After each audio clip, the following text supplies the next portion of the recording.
आज की कहानी थोड़ी अलग है, जहाँ प्यार, जादू, डर और एक अजीब और गरीब जीव ये सब मिलकर एक अद्भुत अनुभव रचते हैं। मैं पोलो हूँ और आप नेशन देख रहे हैं। चलिए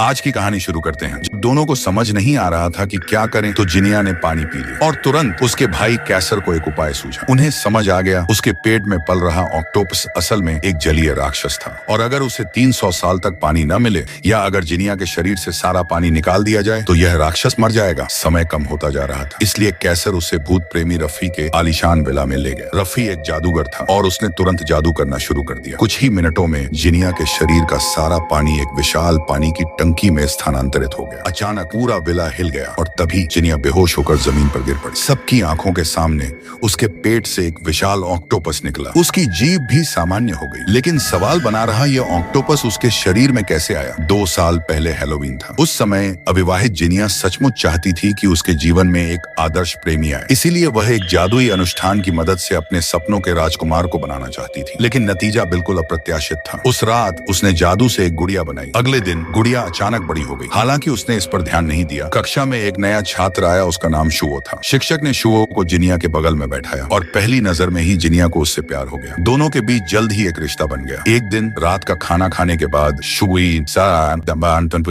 ने उसे घर भेज दिया। जिनिया को इस व्यवहार के बारे में कैसा लगा, वह रातों को सो नहीं पाई। हालांकि रात में एक भयानक घटना घटी। जिनिया देखती है कि शुभो की आवाज अचानक बदल जाती है। उसकी आंखें लाल हो जाती हैं और वह भयानक अशान आवाज में बात करने लगता है। जिनिया डर के मारे चीखती हुई जाग जाती है, लेकिन वह देखती है कि वह बाथटब के अंदर है। उसका शरीर पानी से भीगा हुआ है और कहीं अजीब सा दर्द हो रहा है। अगले दिन लैब क्लास में उसके चेहरे पर तेज दर्द होता है। काटते समय उसके पेट में भी अजीब सा दर्द होता है। जब भी वह पानी पीती है उसके शरीर में कुछ कंपन होता है। उसी समय शुभो फिर से बात करने आता है। इस बार वह उसे जीवन के गहरे सत्य के बारे में कुछ बताने की कोशिश करता है, लेकिन जिनिया के चेहरे पर अचानक तेज दर्द होता है और शुरुआत में हुआ दृश्य दोहराया जाता है। वह पानी पीती है, ऑक्टोपस हिलता है। सौभाग्य से कैसर उसी समय जिनिया को भूत प्रेमी रफी के घर ले जाता है। जादू की मदद से उसके शरीर से सारा पानी निकल जाता है। ऑक्टोपस भी मर जाता है। हालांकि जिनिया बेहोश है, वह बच जाती है। वह बच देख के बच जाती है।